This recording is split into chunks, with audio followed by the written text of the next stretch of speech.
천목상에 오신 여러분들을 환영하고 축복합니다. 하나님께서 새로운 날을 허락하셨는데요. 새로운 날을 걸맞는 새로운 은혜로 오늘 하루 우리 인생을 지켜줄 줄 믿습니다.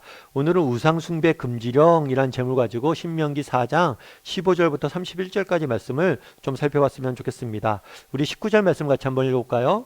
또 그리하여 내가 하늘을 향하여 눈을 들어 해와 달과 별들 하늘 위의 모든 천체 곧 너희의 하나님 여호와께서 천하 만민을 위하여 배정하신 것을 보고 미혹하여 그것에 경배하며 섬기지 말라.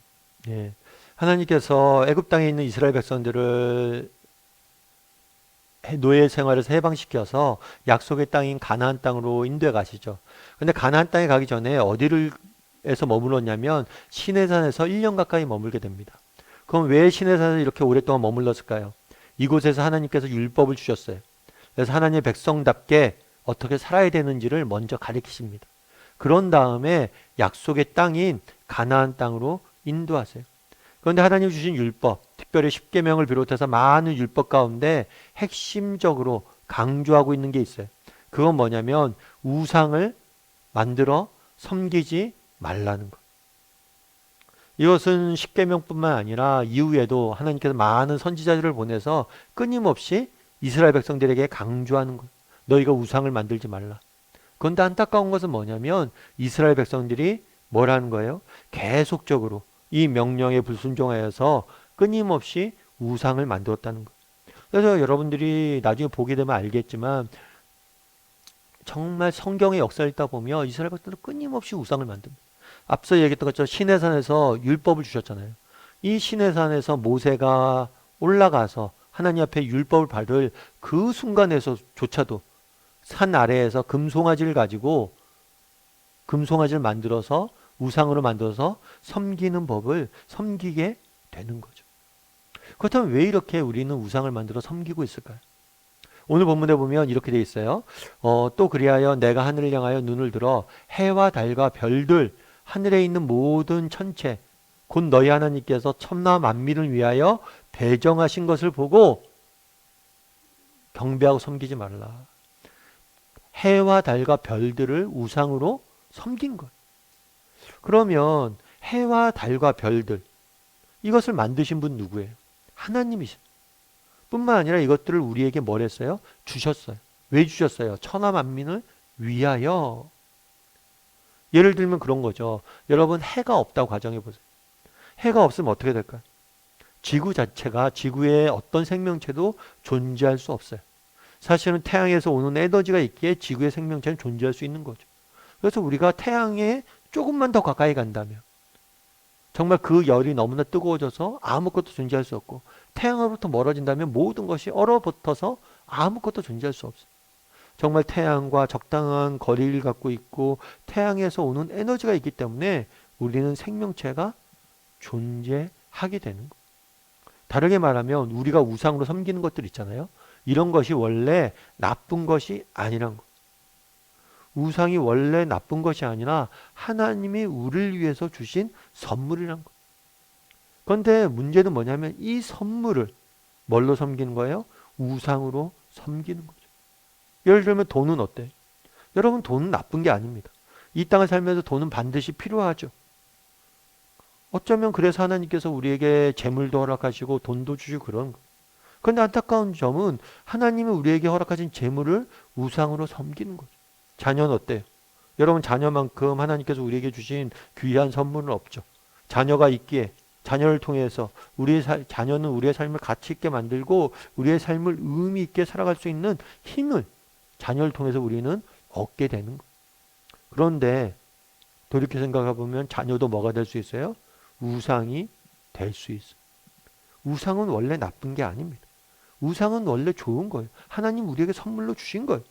그런데 이 우상이 문제가 되는 건 뭐예요? 그것이 전부가 될 때, 그것이 최우선이 될 때, 그것이 우상으로 섬길 때 문제가 되는 거예요. 그럼 왜 인간은 우상을 만드냐는 거예요. 왜 해와 달과 별을 섬기자는 거예요.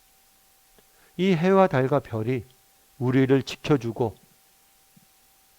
우리에게 행복을 줄 것이라고 생각하기 때문이에요. 여러분 농사 짓기 위해서 뭐가 필요합니까? 무엇보다도 햇볕이 필요해. 무엇보다도 비가 필요해. 비가 제때 와야 농사를 지을 수 있어요. 그러다 보니까 비를 뭘 하는 거예요? 비를 내리는 신을 만들어서 우상을 섬기는 거예요. 비만 내린다면 우리가 행복해질 거고 농사가 잘 될 것이다 생각하는 거예요. 돈을 왜 우상으로 섬깁니까? 돈만 있다면 내가 행복해질 것이고, 돈만 있다면 이 돈이 나를 지켜줄 거라고 생각하는 거예요. 여러분, 그런데 그렇습니까? 돈이 여러분들 지켜줄 것 같아요? 여러분의 인생을? 여러분의 인생에 돈이 행복을 줄 것 같아요? 그렇지 않아요. 예전에 한번 재벌의 딸이 자살을 한 경우가 있어요. 우리나라 유수의 재벌의 딸이 미국에서 자살을 했어요. 젊은 나이. 그런데 그 딸이 자살을 했을 때 가지고 있는 재산이 2,700억이. 여러분, 2,700억이 얼마나 큰 돈인지 우리 모르잖아요. 그런데 그 많은 돈이 있는 사람이 왜 스스로 목숨을 끊습니까? 돈이 결국에 못 지켜줘요, 여러분 삶을. 결국에 왜 우리가 우상을 만듭니까? 그것이 내게 행복을 줄 것이고 그것이 날 지켜줄 거라고 생각하는 거. 그런데 그래서는 안 되는 거. 여러분, 김건모라는 가수를 아마 아실 거예요. 이 김건모 씨는 우리나라에서 굉장히 유명한 국민 가수로도 알려진 분이시죠. 그래서 엄청나게 돈도 벌고 그랬어요. 그런데 이 김건모 씨가 늘 후배들에게 하는 얘기가 있대. 그건 뭐냐면 버스 손잡이를 놓아야 된다, 이 얘기를 해준대. 이 버스 손잡이를 놓아야 된다는 게 무슨 얘기일까? 무슨 얘기냐면 가수가 되잖아요. 가수가 돼서 성공을 하고 가수가 돼서 인기를 얻다 보면 사람들의 관심과 인기를 얻게 돼요. 그럼 부도 명예도 생기게 되죠. 그런데 뭐냐면 노래를 내가 열심히 해요. 그래서 성공을 해요. 인기를 얻어요. 그래서 나중에 이 인기에 매인다는 거예요. 이 인기에 매달리는 거예요. 이 인기만 붙잡고 있는 거예요. 그러다 보면 정작 내가 하고 싶은 음악을 못하게 되고, 그러다 보면 내가 하는 음악도 못하고 인기도 떨어지고 결국에는 내가 뭐예요? 내 삶이 피폐해진다는 거예요. 여러분, 가수가 돼서 대중가수는 인기가 많아야 정상이에요. 인기가 있는 게 나쁜 게 아니에요. 하지만 이 인기가 전부가 되는 순간 네가 원하는 음악을 못하게 될 거라. 그리고 결국에 너는 가수로서의 생명을 잃게 된다는 거예요. 참 제가 일리가 있다라고 생각했어요. 이거 하나만큼 뭐 김건모 씨의 삶이 뭐 우리가 존경할 만한 삶은 아니라 할지라도 이 말 자체는 맞다라고 생각을 했어요. 여러분, 그렇잖아요.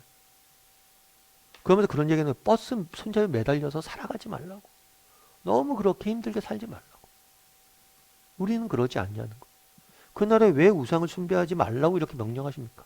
왜 끊임없이 선지자마다 나와서 우상을 숭배하지 말라고 그래요? 정말 우리는 우상이 우리에게 행복을 가져다 줄 거라 생각하지만 결국에 이 우상이 우리 행복을 빼앗아 가기 때문에 하나님께서는 이걸 금지시키는 거예요. 여러분, 우상은 나쁜 게 아니에요. 하나님이 우리에게 주신 선물이 우상이 되는 거예요. 그리고 그것을 우상 삼아 사는 거예요. 목사님, 저도 마찬가지. 저도 열심히 목회를 하죠. 목회를 해서 교회가 부흥을 합니다. 그런데 이 교회가 부흥이 우상이 되는 순간 정말 이 목회자의 삶은 생명은 끝나는 거예요. 여러분, 정말 우리가 한번 돌아봐야 돼. 정말 우리에게 우상이 있진 않은가? 그리고 정말 혹시라도 내가 버스 손잡이를 붙잡고 매달려 살아가고 있다면 그걸 놓을 줄 아는 그런 용기가 있는 저나 여러분이 되기를 주님의 이름으로 소원합니다.